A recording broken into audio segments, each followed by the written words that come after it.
wonder what's keeping Claire. Relax. You'd better enjoy your last moments as a bachelor. Who are those people over there? Oh, friends of hers, I think, from that newspaper she worked on. I wish she'd hurry up.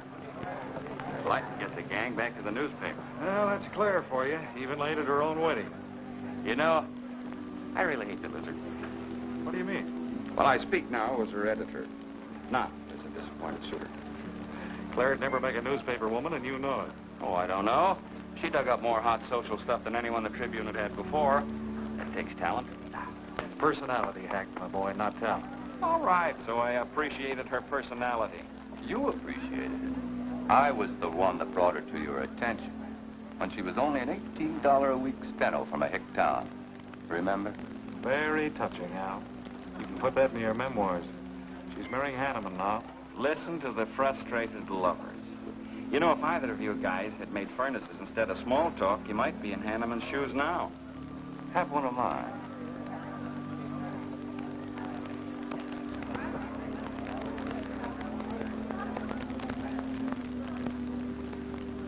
We do have memories, don't we, Les?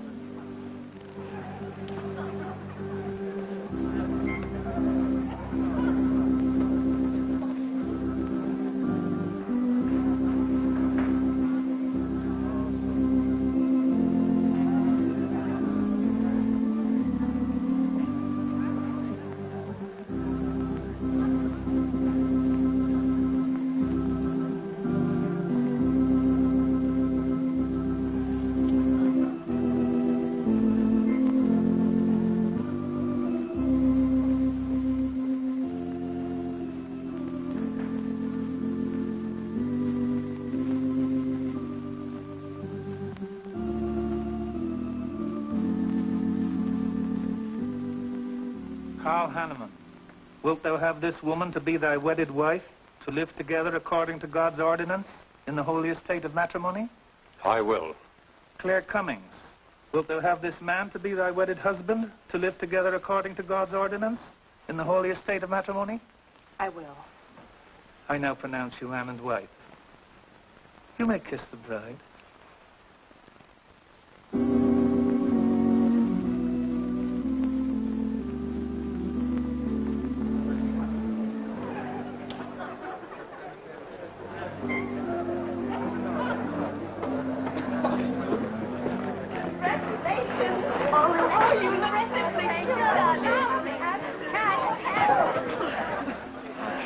Tell me I'm going to lose another employee. Don't worry, Mr. Doyle. I don't even have a boyfriend. We better go in now and cut the cake. We'll have to hurry, darling, if we expect to catch that plane. I'll be right in. I just want to say my goodbyes to a few of the gang. All right, but hurry. Thank you. Thank you.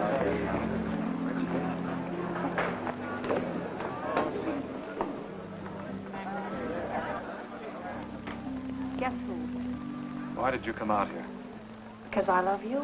Because you love me. Claire, you're crazy.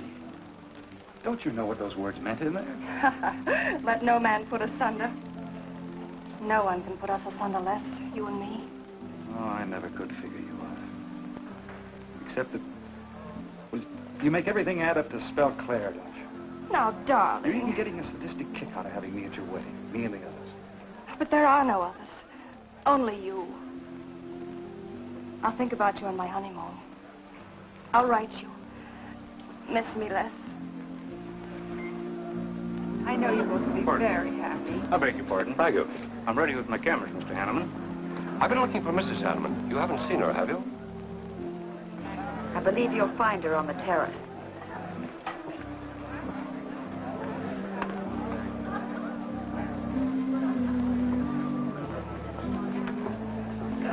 Carl, why aren't you entertaining the guests? I've been waiting for you, my dear. I was detained. On the terrace?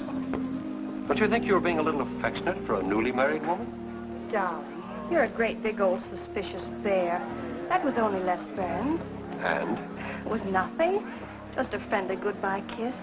Les did so much to help me with my newspaper career. Why, he's like a brother. You're the only man for me, darling. Ever. They're waiting for us. Shall we cut the cake?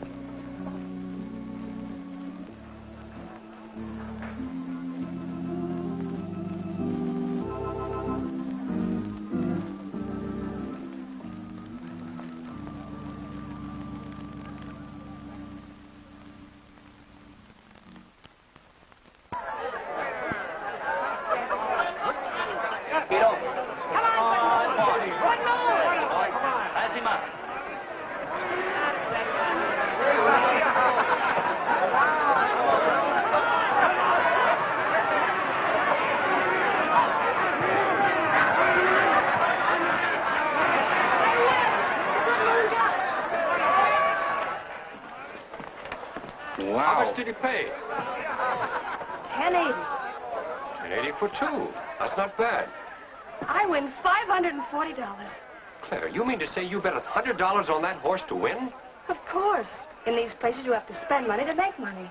You see now, I'll put $500 in the second race. High heels. Come on. Wait. That's being foolish. You're only out $100 if I do lose. It isn't the money. It's the principle of the thing. Principle? Carl, I don't understand you. With all you have. I've worked hard for what I have. Oh, I don't mean to be a tightwad. A little bet for fun is all right. But I have too much respect for money to throw it away on horses. Of course you're right. It was foolish of me to bet so much. Forgive me. Of course. Now, excuse me, I want to go cash these in.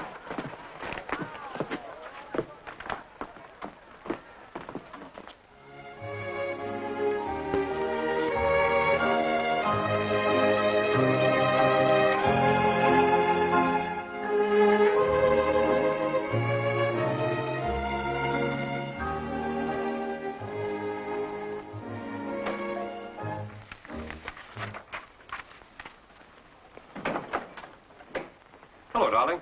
Miss me? Back so soon, Oh, Carl. we went to the barber shop. Who are you writing to? June Taylor. You remember. Les Burns' secretary.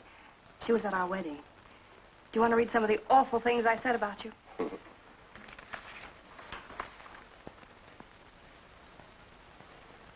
It's hard for me to believe that I'm so lucky as to have a woman like you in love with me.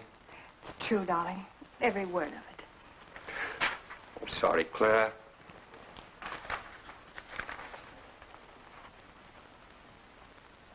My darling Les. To June, eh? Things are beginning to make sense now. Carl, darling. So that was a goodbye kiss you gave Les Burns. Well, Well, what do you want me to say? nothing. There's nothing you can say, I guess. I'm only glad I found out about it now. Carl, what are you going to do? I'm going back to San Francisco. We're through.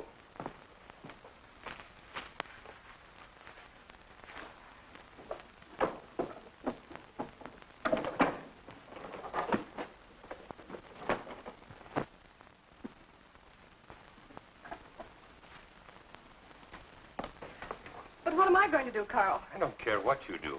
But I have no money. Thanks to your great generosity. There's enough for the week's hotel bill. You've got that money from the racetrack. Live on that. You'll not get another cent from me. Oh, no. I wouldn't be too sure of that. I'm your wife, Carl. There are community property laws in this state. It won't be that easy. It'll be very easy when I show this letter to the judge. And I'm starting divorce proceedings in the morning. Oh, Carl, darling, let's talk this thing over. It's so silly. Get out of my way before I forget myself.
you please connect me with a house physician? Hello, Dr. Hastings? This is Mrs. Carl Hanneman, Bungalow 9. Could you please leave a prescription for some sleeping tablets for me at the drugstore? I'll be needing them right away. I'm turning in early. No, that won't be necessary. I'm going out for a bite to eat, and I'll pick them up later. Thank you.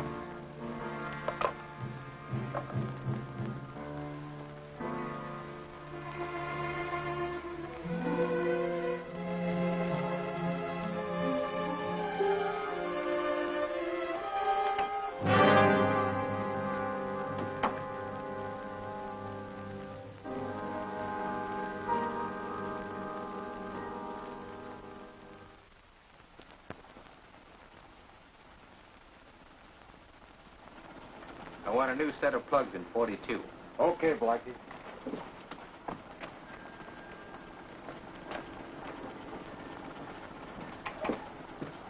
Are you Mr. Tellen? Yeah. I must reach San Francisco by tonight. I want to be back by morning. Can you make it? I can make it up and back if If what? this weather holds out and my fee is big enough. How much will it cost? $400.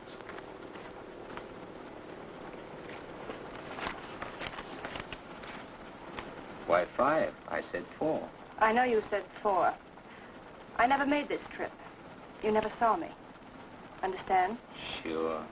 I don't even want to know your name. I'm glad we understand each other. Perfectly. Now, if you wait over there, we'll be ready to leave in a few minutes.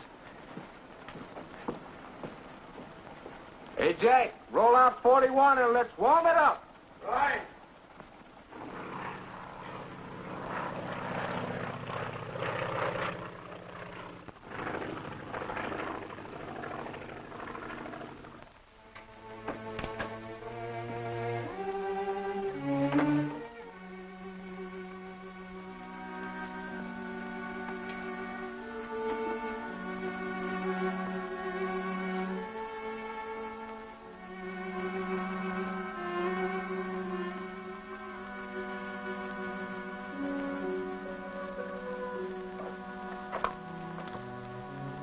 Room service, please. Hello. This is Mrs. Carl Hanneman, Bungalow 9. Would you please send a waiter over with the menu? Thank you.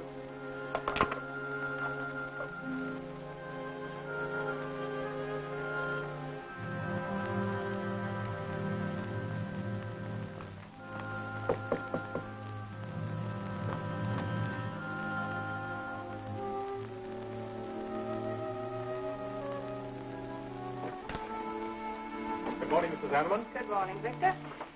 Let me see. I think I'll take some orange juice and toast, coffee.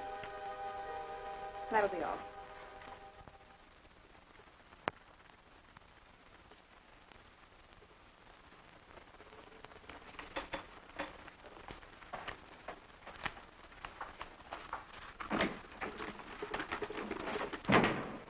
How was the ball game?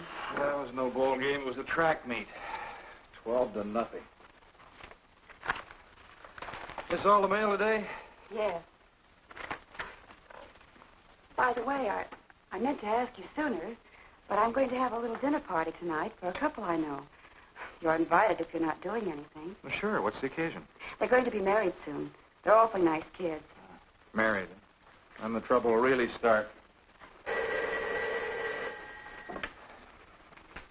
Mr. Burns' office. Long distance calling. It's Mrs. Hanneman. Hello, Claire. Hello, Les. I'm so glad I caught you at the office. How's the honeymoon? It was interrupted. Carl had to go back east yesterday. Business, he said. He wanted me to stay over, wait for him here. But I'm not. I'm coming back to San Francisco tonight. You think that's sensible? Of course not. But I'll see you again. Look, I want you to arrange a plane ticket for me. Reservations are so hard to get at this end, it'll be easy for you. All right, Claire. I'll take care of it tomorrow. Tomorrow won't do. I'm coming home tonight. Okay, I'll wire you back on the time. I know you'd help me. Be sure and meet me at the airport. I can hardly wait to see you. Goodbye, Les. Goodbye, Claire.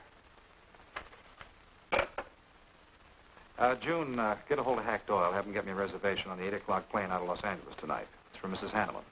Are you planning to meet her? Yeah. Oh, I guess I'll have to cancel our dinner party tonight. It doesn't matter. Apparently Claire can get anything she wants out of anybody at any time. Can't she?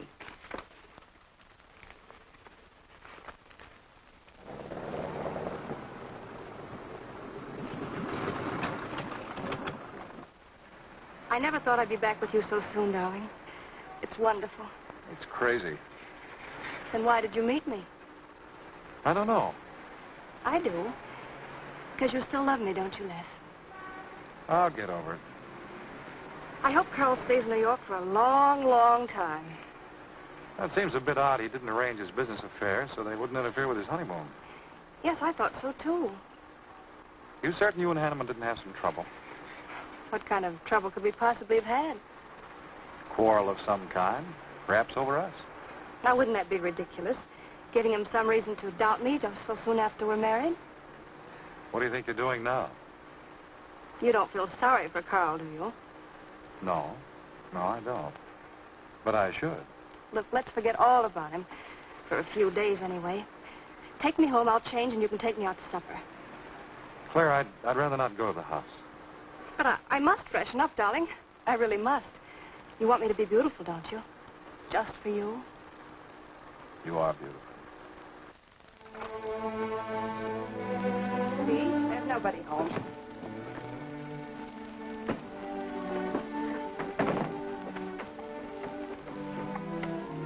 Wait in there, darling. I'll be down in a minute. Come here. Oh, darling.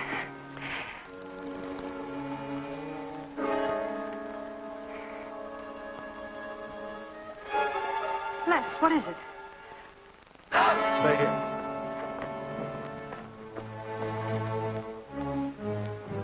Carl.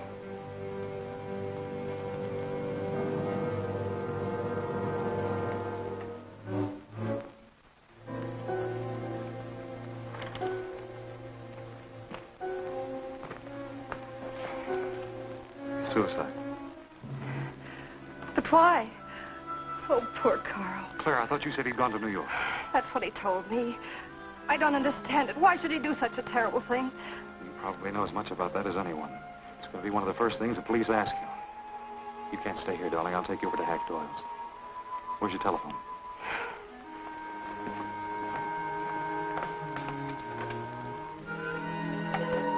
Police headquarters, please.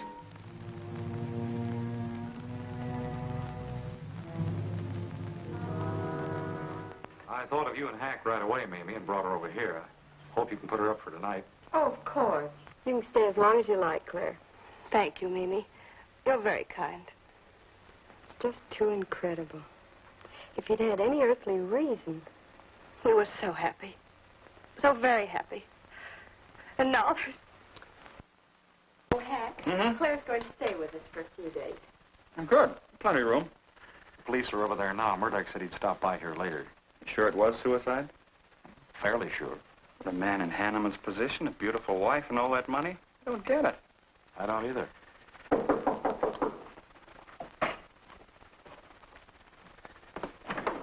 Oh, hello, Bill. Come on. How are you, Hank?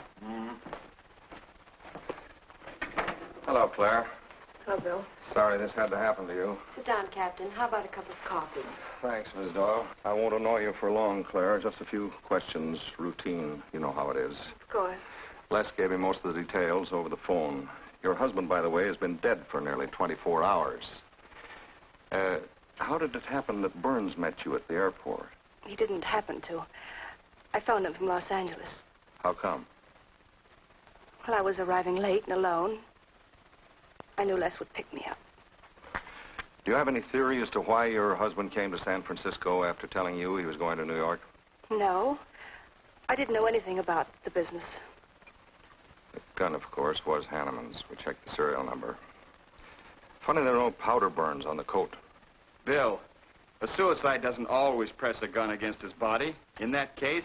There would be no powder burns, I know. Do you know of any reason why your husband should have taken his life? No, I don't. Anything wrong with his health? Not that I know of. But that could have been the reason. Had you quarreled? Oh, no. No, we never quarreled. Believe me, throughout every minute of our married life, we were supremely happy. The entire week, huh? Well, that's all for now. I may want to talk with you again later. Where will you be? Right here with us. Thanks. Bill. Yeah? You found fingerprints on the gun, of course. I mean, Hanneman's prints. Uh-uh. Clean as a whistle.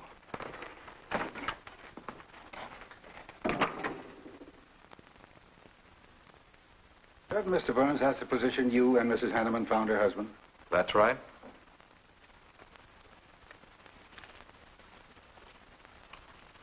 One more question, Mr. Burns.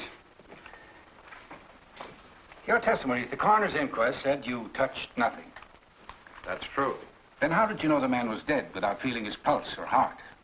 Mr. Chalmers, I've been around enough to know a dead man when I see one, especially after 20-some-odd hours. You assumed that Mr. Hanneman committed suicide. Why? Well, everything points to suicide. Not in my assumption, Mr. Burns. Mrs. Hanneman, you say you saw your husband alive on Monday afternoon, and then the following night, which was Tuesday, you saw him again. Yes, but he was dead. I've told you everything. You don't need a weather vane to see which way this wind is blowing.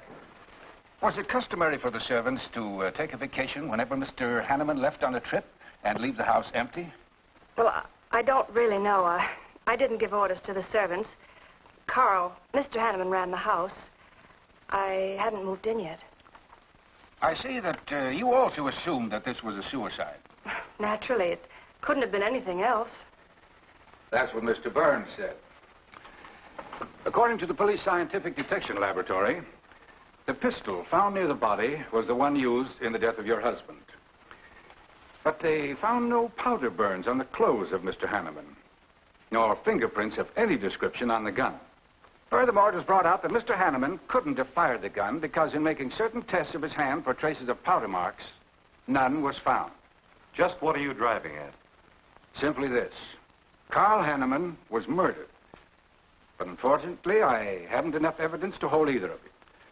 You were out of town, and your alibi was proven. You're free to go. But let me give you a tip. I'm not buying any suicide theory, so the case will remain open.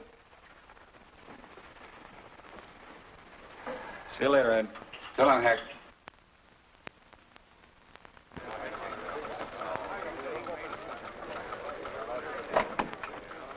Good morning, Les. Just the guy I want to see. Yeah, about what? Oh, I've been assigned to do the follow-up on the Hanneman case. Oh, how'd you draw that? Oh, I asked for it. It'll be a dull job because there isn't going to be any follow-up. Just an ordinary suicide. Are you kidding?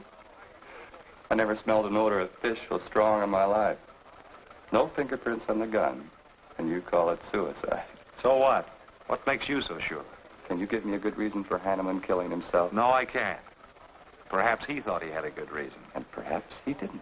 So meanwhile, if I can dig up a plausible motive... Who asked you to dig up a motive, plausible or otherwise? I said, if I can dig up a motive, I'm willing to accept suicide. But if I can't, then it'll have to be murder. Still carrying the torch for Claire, Hyle? Not anymore. But somebody sure fixed it in a hurry for you to get Claire again. That's a nasty crack. So meanwhile, chum, walk a straight line. Or you'll have people thinking you took a shot at Hanneman. You got a lot of work to do, Al. You're so right, boss.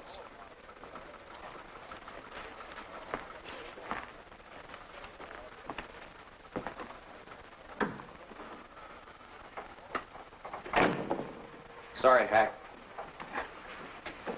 How's Claire taking it this morning? I don't know. She's still asleep when I left. Les, I'm worried about this deal. Police aren't buying any suicide theory. Is that why you put Herrick on the story? Maybe. He might dig up a suicide motive. What's your slant? Well, Hanneman killed himself. Nice try, Hack. You're about as subtle as a punch in the nose. You think Hanneman was murdered, don't you? Maybe I'm protecting someone. It's possible. But I'd like to protect someone if it isn't suicide. Like who? Like you. Who had a better reason? Hanneman's death meant that you'd get Claire back and the $1 million-odd bucks. That makes sense to a lot of imaginative characters around this town. I don't believe it for 1 second. But I still think it's safer to sell the suicide theory if Harry can dig it up.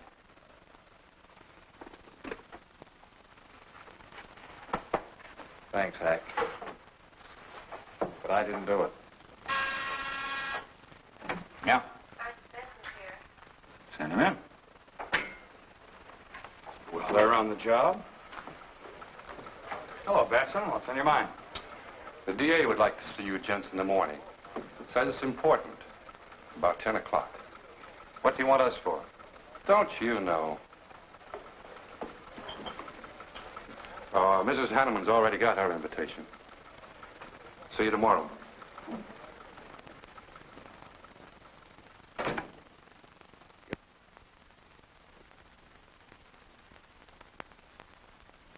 Eric really revels in pouring it on.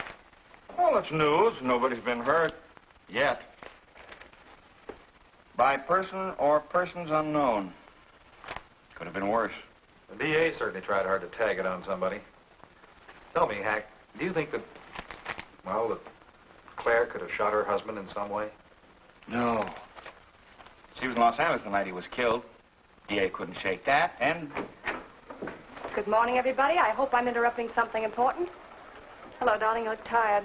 Hello, Hack, dear. Good morning, Claire. It's a pleasant surprise. What can I do for you? I came to get my job back. Starting when? No. Well, after all that's happened, don't you think you should have a little rest? Rest. Why, working will be the best thing in the world for me. It'll keep me from thinking too much about poor Carl. After all, I must carry on. My life is still ahead of me. What's the real reason?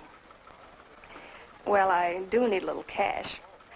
I have the house and my clothes, but I just won't be able to live on the widow's compensation the court will allow me.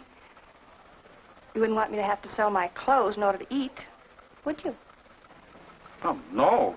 After all, I've made other arrangements about your column. Beth Warnock's taking it over. You are still the boss, Hack. Les, darling, wait outside for me.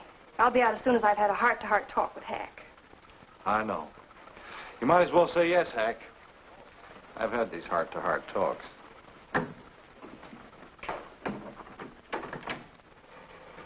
You will let me stay, won't you, Hack?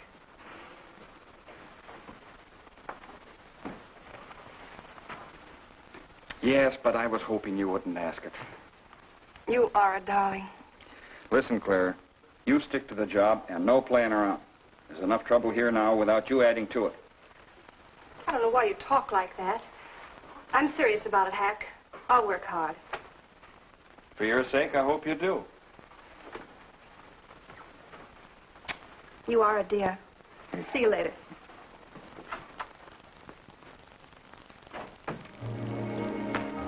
Well, see you later, Al. All right. Hope you're your friends. Yeah, old friends.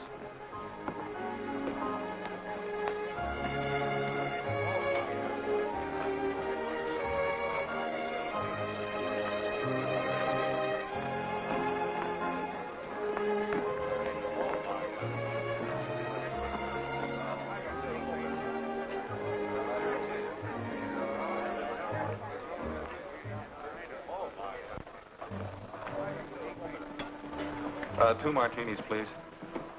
Chicken salad? Fine. Chicken salad for two. And coffee.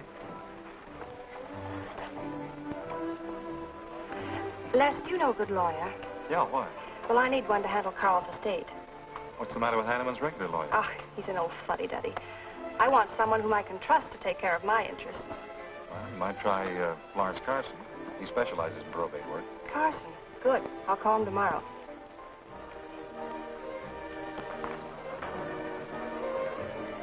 Do I know that man over there?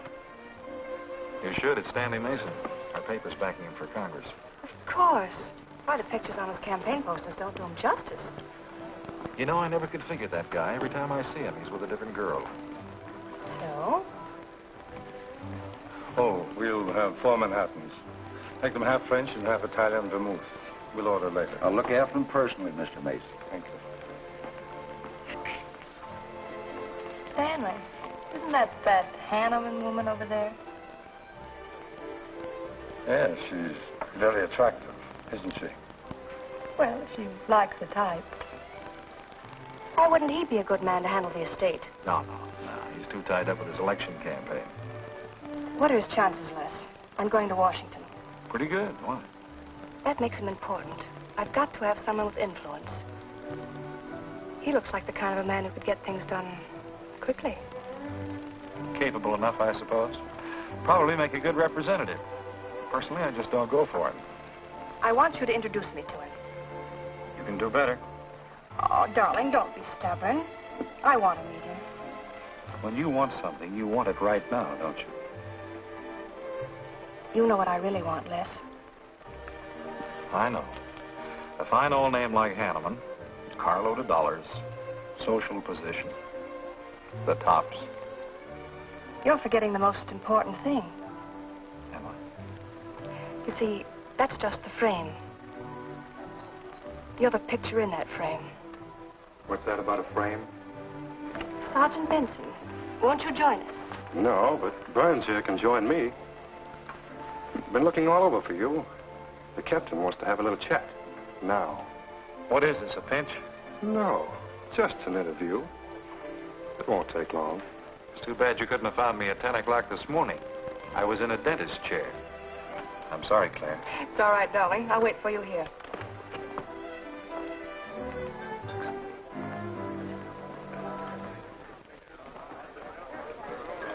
Violet.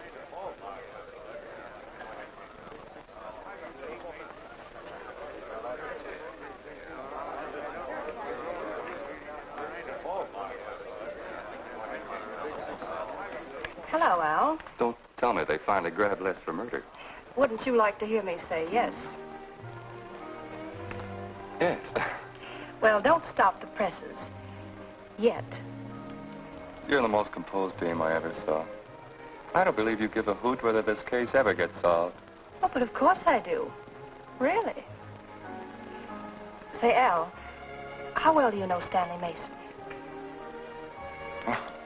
Quite well. I've planted some of his propaganda. You can do me a favor. A big favor. I want to meet him. Might be a good idea. I remember I once introduced you to a fellow by the name of Les Burns. Promptly lost you. Excuse me.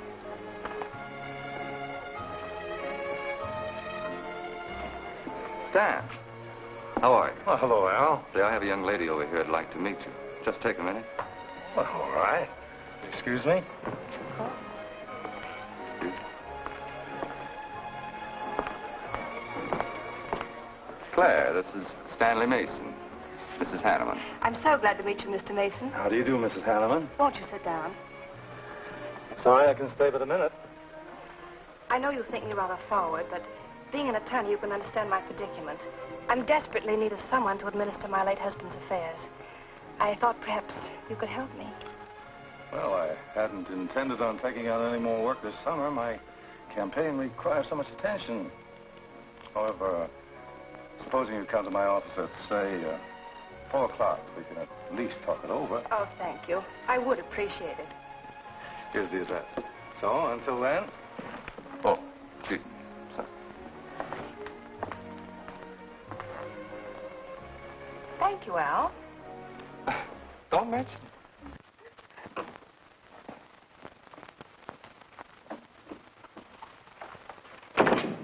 I found him, Cap. Right where I expected. With a grief-stricken widow. Only if she's grief-stricken... Skip it. Les, my boy, have a seat. Last time it was hello, Burns. Today it's Les, my boy. What do you want? You know, I just wanted to chin a bit with you. Oh? I didn't know I was that interesting. You live out in the Hanneman neighborhood, don't you? No, and you know it. But you go out to that neighborhood quite often, don't you? Yeah, so what? To visit friends. Oh, sure, that's right. There's Hack Doyle and his wife, June Taylor. Say, there's a clever little girl, huh? Your secretary, huh? Since when have you become so interested in my secretary? I thought you were a happily married man. Weren't you out in that neighborhood the night Hanneman was shot? Monday night? Uh-huh. No, I wasn't. I played gin rummy with the boys in the press room. Went home to bed about 10 o'clock. He read the testimony, did the checking. Come on, Murdoch, what's on your so-called mind? Funny, we can't find any record of where you were between 10 o'clock and 8 the next morning when you had breakfast at Drake's coffee shop. Nobody saw you around your apartment house. Nothing so strange about that. People in my neighborhood mind their own business. I spent the night sleeping. You got an edgy temper today, Les. Aren't worried about anything, are you? I'm annoyed. Until you and the DA get this thing settled, nobody will get any rest. We may have the answer quicker than you think. The police expect to apprehend the criminal within 24 hours. Shall I quote that? You can write out the gags, Burns. You've been crazy about Claire for a long time, haven't you? That's right. You thought she was going to marry you. Then she married Hanneman. That must have been quite a jolt. I won't deny that either. So you must have been pretty sore at Hanneman for beating your time. All right, I suppose I was. You know, Burns, you've given out with all the motives a man needs for killing another. You don't need motives, Murdoch. You need evidence. Evidence? You just told me that you weren't near the Hanneman home last Monday night. I wasn't. And how do you account for your cigarette case being found on the Hanneman garden, still wet from Monday night's rain? I don't have to account for anything. To throw cold water on your mastermind, I tossed that away right after the wedding. Anything else you want to know? No, that's enough. Next time, be more careful when you talk to the captain. Listen, Mr. Benson. If I've hurt the captain's feelings or yours, arrest me. And I can sue, and you'll be back writing tickets for jaywalkers.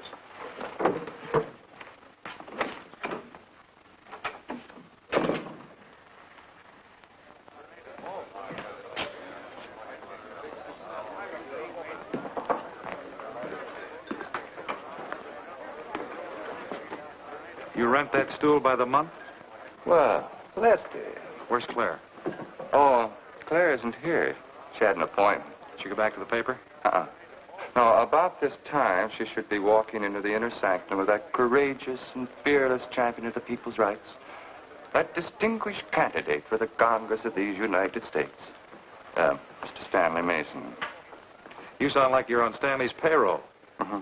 I introduced them. You seem to have a talent for that sort of thing. Thank you. I believe that's all the information I need, Mrs. Hanneman. I can't possibly find words to express my gratitude in your consenting to help me. Oh, believe me, it's a pleasure. A little pressure in the right places should settle the matter quickly for you. Thank you again, and good luck in the election. Oh, thank you. I suppose you'll be leaving for Washington immediately if you do win. Yes, if I win. You will. I know you will. Well, I really must be going. Oh, can't I drop you off somewhere?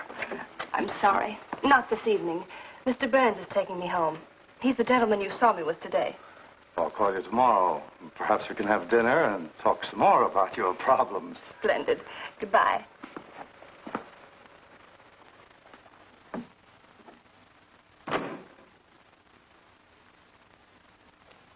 Look, Claire, don't you think you ought to stay over at Hack Doyle's a little longer? Might be unpleasant. Oh, don't be ridiculous. Come on. Oh, Robert. Good evening. Good evening, Mrs. Hanneman. We weren't expecting you home. We've made no arrangements for dinner. I've had dinner. Please take my bags to my room, and you and Christine take the evening off. I shan't be needing you. Thank you. Oh, Mrs. Hanneman, I just wish to say on behalf of Christine and myself that we're pleased that you're home, and we'll do everything we can to make you happy. Why, thank you, Roberts.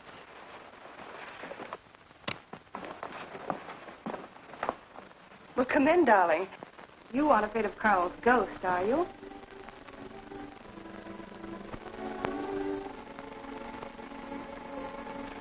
You'll never be happy here, Claire. Nonsense. I've done a little refurnishing. Well, that ought to help a little. Les, what did Murdoch want with you? You had an idea I might have paid a visit here Monday night. You didn't, did you? Of course not. It also seems I had a motive to kill Carl. But of course you did. If you were that kind of a person.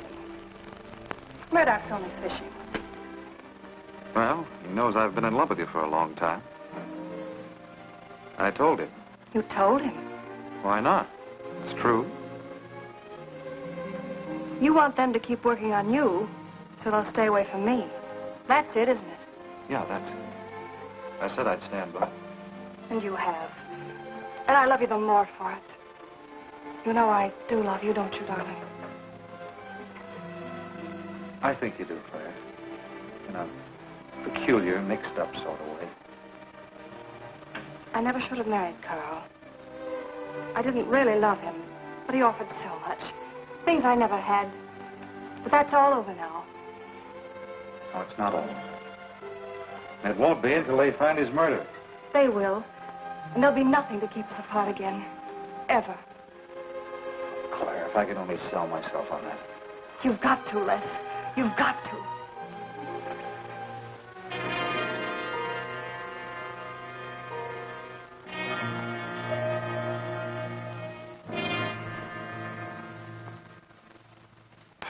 That little tidbit straight from the horse's mouth brings us to the 3:00 mark for today. See you around about this time tomorrow. Les Burns. You're pretty sharp today. That's the best column you've done in 2 weeks. Thanks. You say so. It must be all right. Hi, pal. Hello, Harry. Hear about your girlfriend? They dragged her in this AM. Murdoch and the DA gave her quite a going over. No use charging to the rescue, Les. Stanley Mason already beat you to it. What do they want with her, Al? Well, it seems they had a hunch Claire made a fast round trip into town the night her hubby joined his ancestors. Seems they thought her alibi about being in L.A. the whole time was the bunk. Oh, that's ridiculous. What is it? Well, you'd know more about it than anyone. Jones, put that through, please.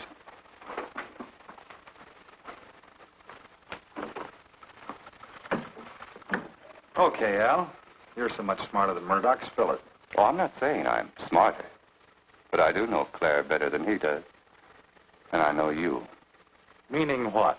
Claire never lost any interest in you. Before, during, or after her marriage. Well, that doesn't prove it happened. With all that wampum at stake, this whole thing could have been planned weeks ago by both of you. I'm fed up with your dirty cracks. Now get out! Wait a minute. Look, Junior, one of these days I'm going to be too late and you're not going to have any teeth. Mm-hmm. You're so right, boss.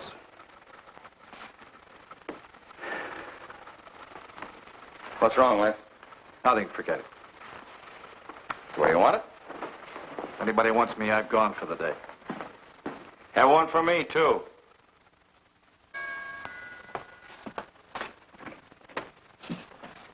Where's Miss Hanneman? I got to see her. Is she in? Why, yes, but she's going out. This is important. What's the trouble, Les? Oh, I've been trying to find you all afternoon. You didn't get back to the paper. Where were you? I was with Mr. Mason. We were talking over the estate. Oh. Looks like you got some more talking to do. It's really only business, Les. Come in, but I can only see you for a moment.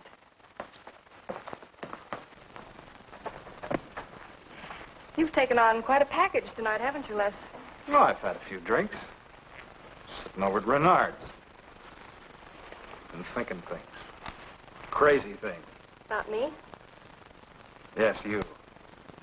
Murdoch and the DA asking you all those questions. Nothing to be disturbed about. I'm not so sure. Why do you say that? Were you in this room Monday night? What?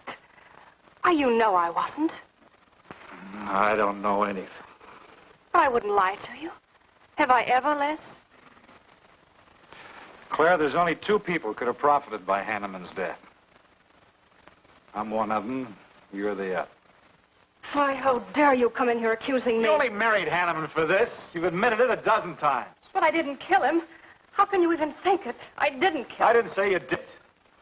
But if you know anything, you've got to tell me. Were you in this room Monday night? No. You might have come in, seen someone. I've got to know. Stop shaking me. Then tell me the truth. Let go of me. I thought you were going to stand by me. Why, you're drunk. I'm only trying to help you and me. Ha. Help me. You're accusing me of murder. How do I know you didn't kill him? You were in town. Claire. I've as much right to accuse as you have. But I'm not accusing you. Get out of this house. I once said I couldn't figure you out. I can now. You're not a normal woman. You're not warm. You're cold, like ice. Yeah, like ice. Blonde ice. Get out of here.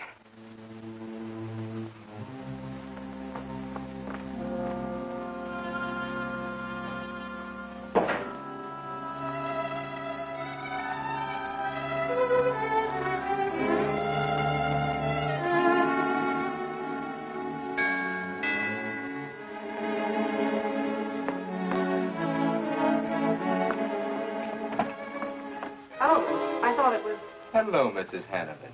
I don't believe I know you. Sure. Sure you do. Let me come in. We can talk better inside. In there. Now, what do you want? Well, I saw your picture in the paper, and I found out who you were. I figured we could make a deal. Deal? I was going to call on you last night, but you had company. And I had to see you alone. What kind of a deal? Seems that plane ride last Monday night returned big dividends. I paid you to forget me. I thought I could trust you. Sure. Sure you can trust me. But it's hard to forget murder for any $100. Why, you dirty double... I don't like that word. All right, we'll forget what happened to Hanneman. I'll go along with you on that suicide story. That is, providing there's a little consideration of, let's say, 50 grand. $50,000? Why, I don't have that kind of money. This estate's in probate. I won't receive a thing for months. I can wait. But in the meantime, I'll take this. I know a little man who'll lend me money on it. All right. All right. Just don't come near this house again. But I will keep in touch with you. Quick, out the terrace door. And don't forget, Mrs. Hanneman, I'm not kidding about that 50G.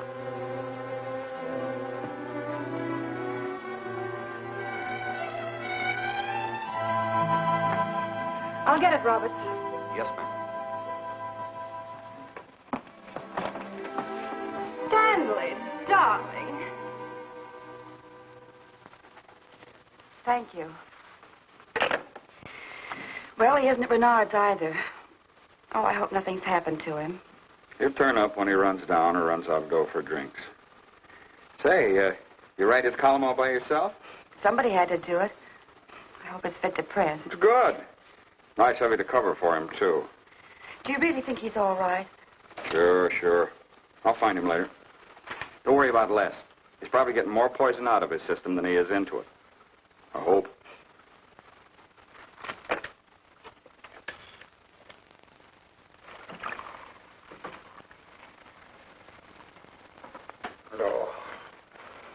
Oh, June.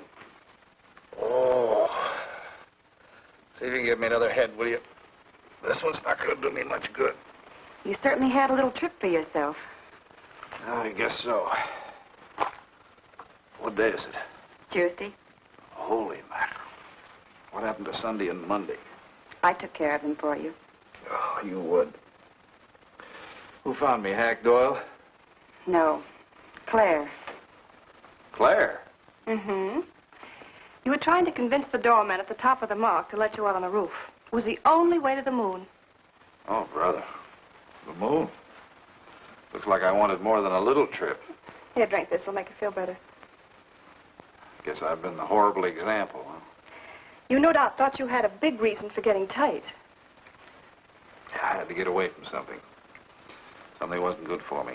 Have any luck? I don't know. I'm never going through this again, I can assure you of that. June. Well, I guess I'd better get back to the office. Thanks a lot for looking after me, June. I'll be down after a while, if I can make it. Don't hurry.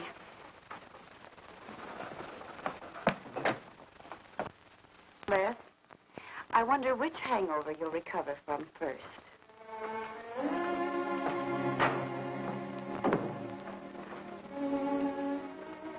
I thought we were all washed up, Claire. Les, for everything I said the other night, I'm terribly sorry. I guess I was a little mixed up myself.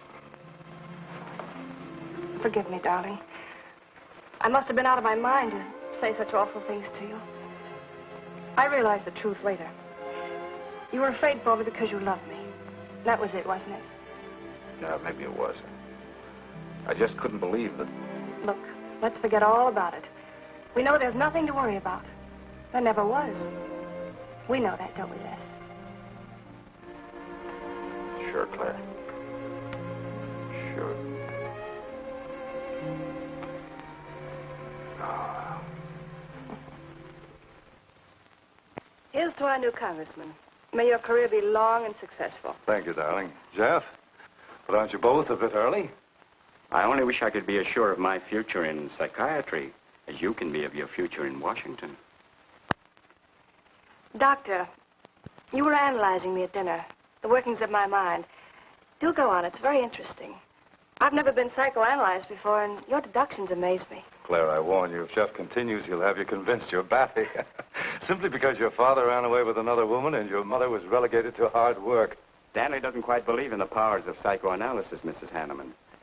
But if either of you could spend a day in my office listening to some of my patients, you'd see the logic of my deductions. Or any psychiatrist's, for that matter. Oh, don't mind Stanley's cynicisms, Doctor. Yes, Robert? Telephone for Mr. Mason.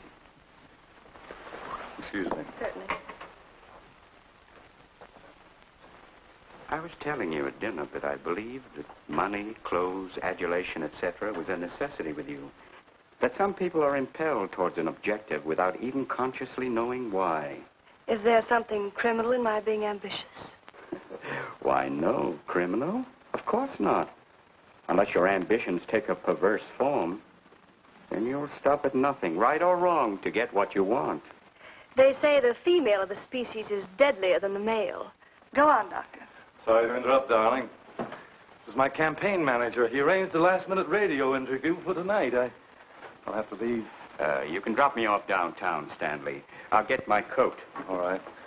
You forgive me, darling? Of course, honey. I'm so proud of you. Well, I almost forgot the good news. I had lunch with the DA this noon. It looks like Hanneman's murder is going to be filed away under crimes unsolved. It's their opinion that it must have been done by a burglar. Oh, I'm so glad, really.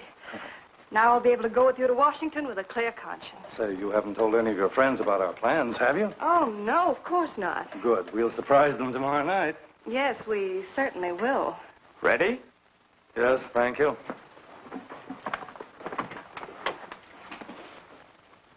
Good night, Claire. Good night. Mrs. Hanneman, please don't take my mental probing too seriously. You're a very charming hostess. So don't worry. I never worry. Good night. Good night.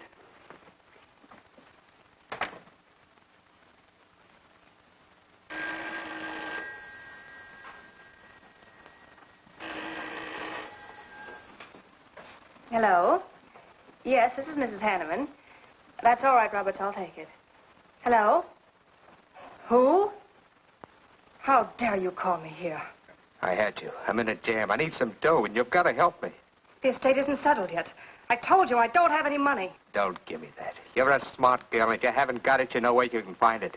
I need at least a couple of grand now and tonight, or else I go to the cops. I got nothing to lose. I have about $700 cash in my jewelry. All right, bring it along. Meet me at the end of the Old Valley Road. Be there in 20 minutes.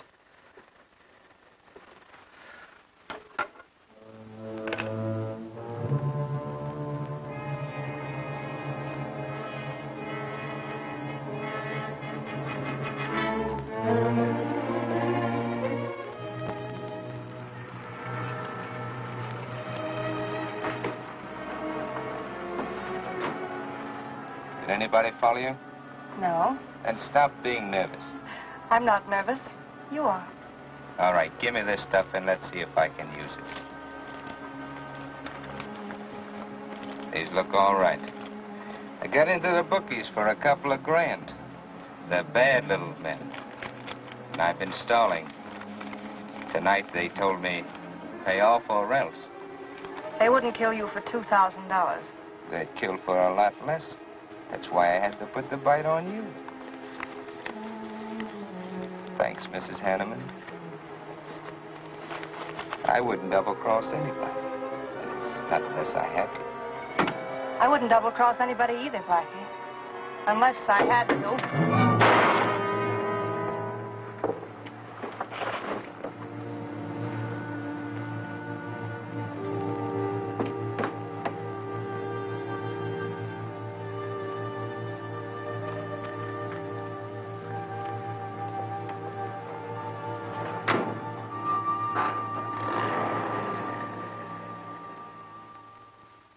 First returns have been received from the 12th precinct.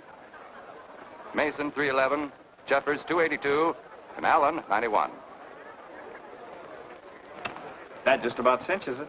If I can do that well in the 10th, I can carry them all. My gratitude, Doyle. Without your paper in back of me, I wouldn't have had a chance. Think nothing of it, Mr. Mason? We're glad we backed the right man. Well, it looks like you're in, Mr. Mason. Congratulations.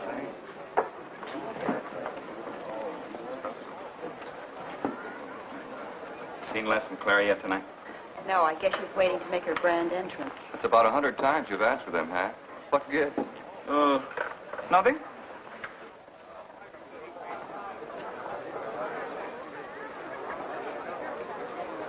Mr. Doyle, looks like we have a new congressman. Yes, it does. I'm sure he's going to be a good one. I hope so. We backed him. Hello, Claire. Hi, Les. Hi, Hank. Oh, good evening, Claire. You look stunning, as usual. Thank you, Stanley. Oh, hello, Les. Thanks for being Claire for me. Big night, huh? In third place is Jeffers with 162, Allen with 142, and Mason 300 even. That's how big it is. Come on, Claire. I want you to meet some folks. You'll find drinks in there. Look, Les, there's something on my mind. I want to tell you about it. You better have a drink first. Sure.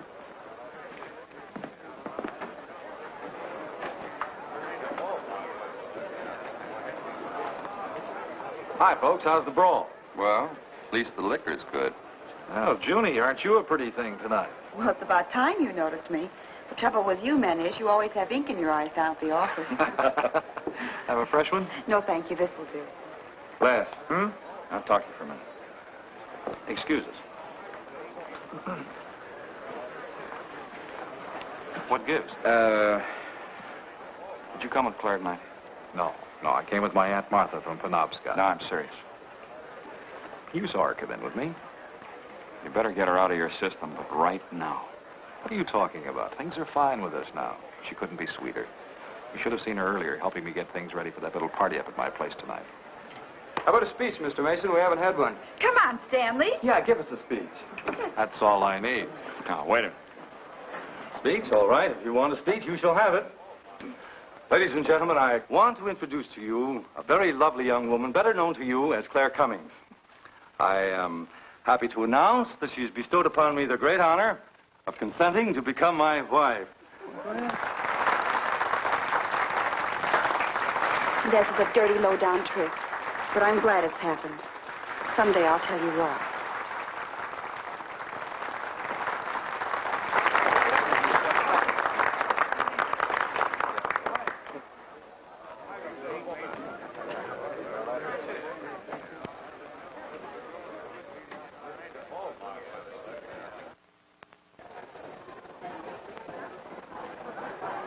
All the Thank you, rest in ladies. the world, my dear. That was quite a speech you made, Stanley. Surprised, Jeffrey?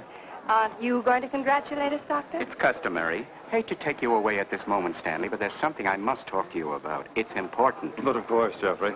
Will you excuse us? I know you'll enjoy living in Washington. When do you plan to have the wedding?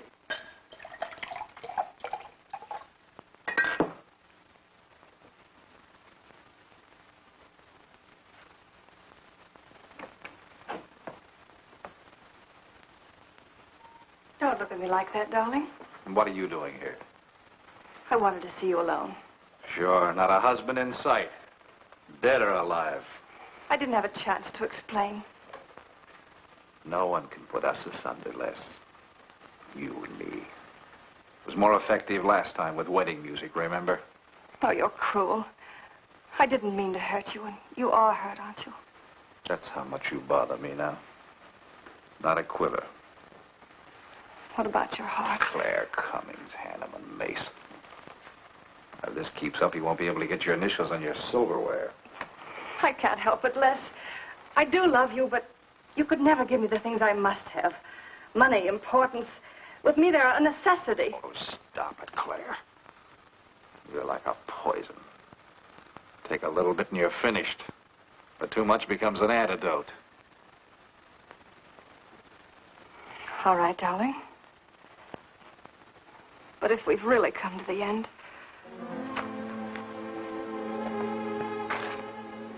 Stanley. Do you mind, Burns? I'd like to say something to my fiancée alone. Not at all, Mr. Mason. Not at all. Go right ahead.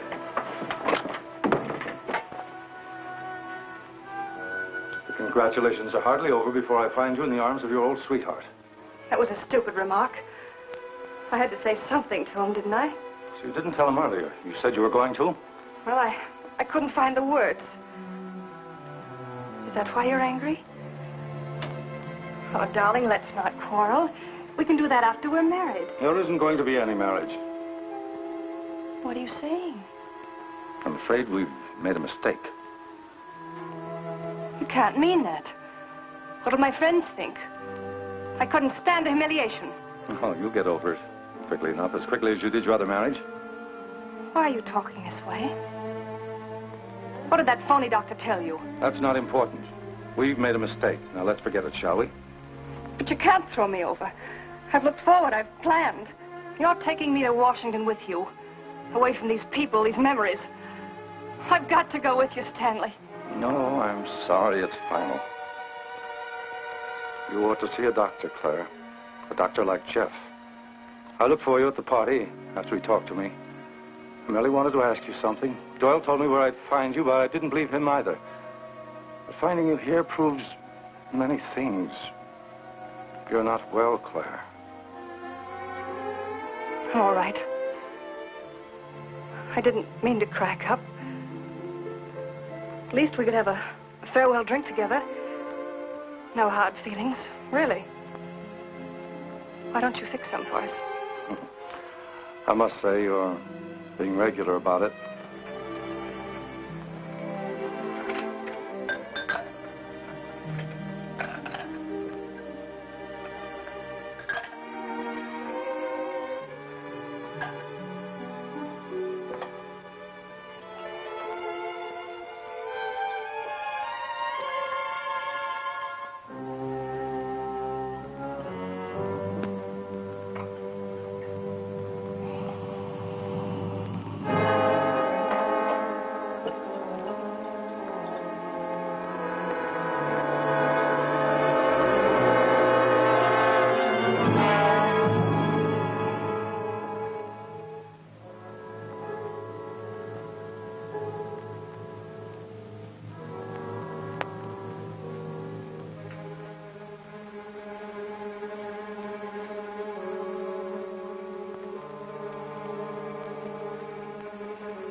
Claire. What have you done? I did nothing. You killed him, Les. I killed him? Don't you remember? You came in just a few minutes ago. You saw us talking. You looked funny. Crazy. You said you were going to kill Stanley because he stole me from you. So you picked up the knife and you stabbed him. You're out of your mind. No, I'm not. You're insane. No. No, I saw you do it. You dropped the knife and you ran out the door. I tried to stop you. Came in just a few minutes later. Right now. You murdering little idiot. Les, don't. Mason, you won. Alan just conceded the election. You're going to. You're going to go. You made it on its minute right there.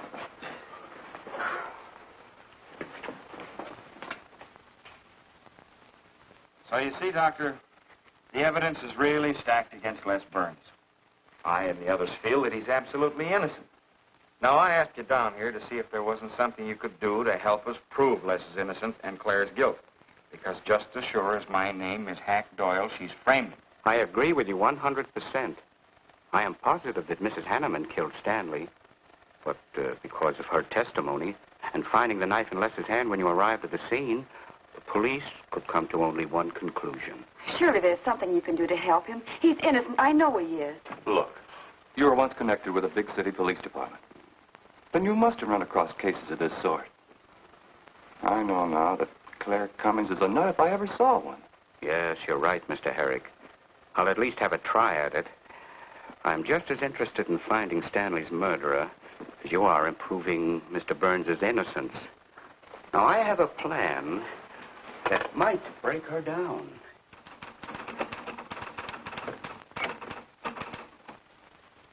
Well, good morning, Dr. Clippinger. To what do I owe the pleasure of this visit? It's no pleasure for me, Mrs. Hanneman, I assure you.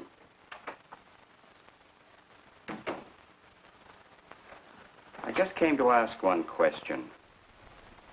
Why did you kill Stanley Mason? What? How ridiculous you are, Doctor.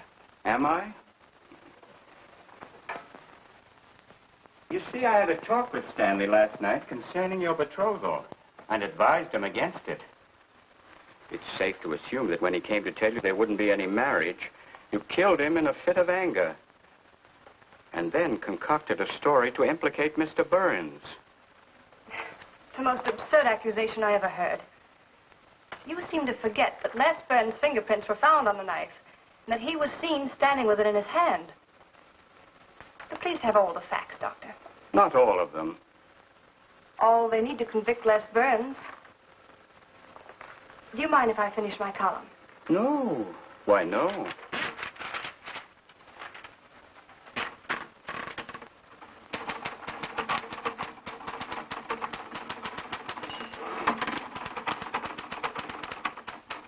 I suppose you'll tell the police I killed Stanley and give them that fantastic story to back up your accusations. It won't sound so fantastic to them, Mrs. Hanneman. I discovered one or two other flaws in your story. They'll laugh at you. It's insane, absurd. Oh, you're wrong. You see, I've spent my life delving into distorted minds like yours. I worked for the police for many years as a consulting psychiatrist. You sound more like a hypnotist. And I'm quite fed up with your insane theories. Now, Doctor, looking for something, Hack? Police are on their way. Police? What for?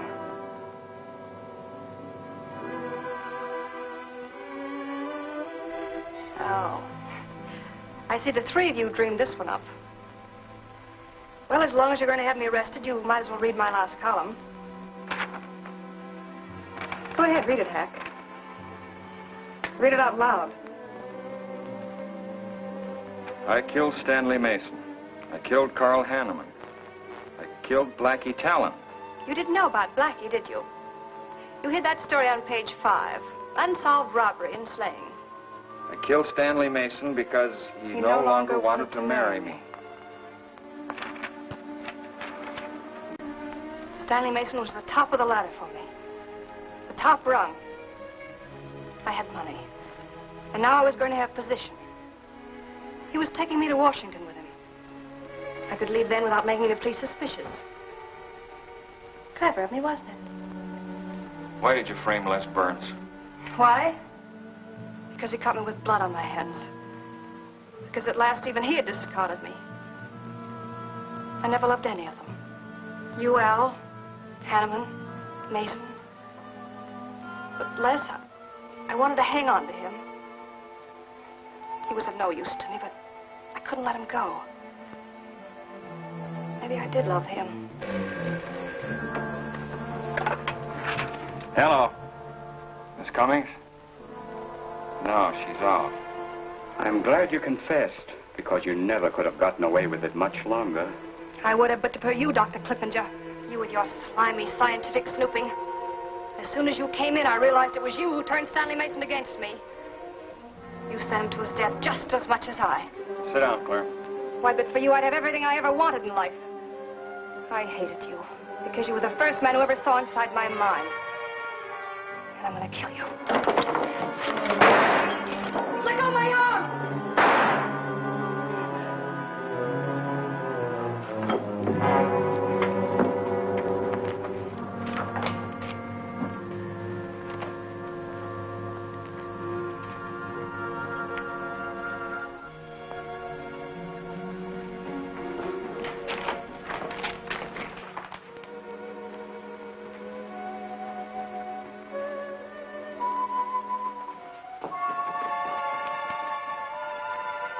You were a little late, Myrna.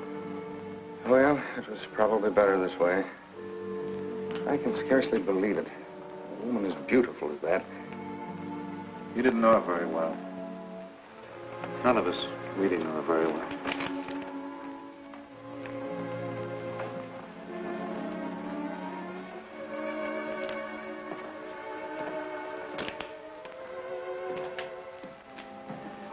She wasn't even a good newspaper woman.